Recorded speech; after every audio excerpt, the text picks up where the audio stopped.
તો આજે તમે કહ્યું કે વુમ્બ અને વુમ્બ ચક્ર મેડિટેશન, તો એ કઈ રીતે કરવાનું હોય છે? ઓકે, કોઈ પણ મેડિટેશનની સિમ્પલ ટેકનિક એવી છે કે ધારો કે હું વુમ્બ મેડિટેશન કરું છું, મારી આંખો બંધ કરું, મારું ધ્યાન જે છે એ વુમ્બ પર છે અને સાથે સાથે હું મારા હરેક શ્વાસ પ્રત્યે સજગ છું.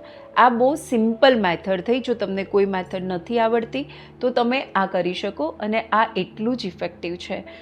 તો આ એક મેથડ. બીજું કે આ મેથડ અત્યારે દીકરીઓને અઘરી એટલા માટે લાગે છે કે એમને એવું થાય કે અમે એવું કરીએ તો અમને તો બીજા હજારો વિચારો આવે છે, તો અમારું ધ્યાન તો વુમ્બ પર રહેતું જ નથી.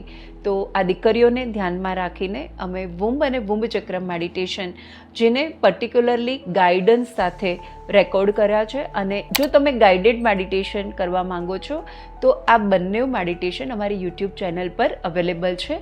આ મેડિટેશન કેવી રીતે કરવું, કઈ સ્થિતિમાં બેસીને કરવું, એ પણ એમાં ગાઈડ કરેલું છે. અને આ મેડિટેશન કર્યા પછી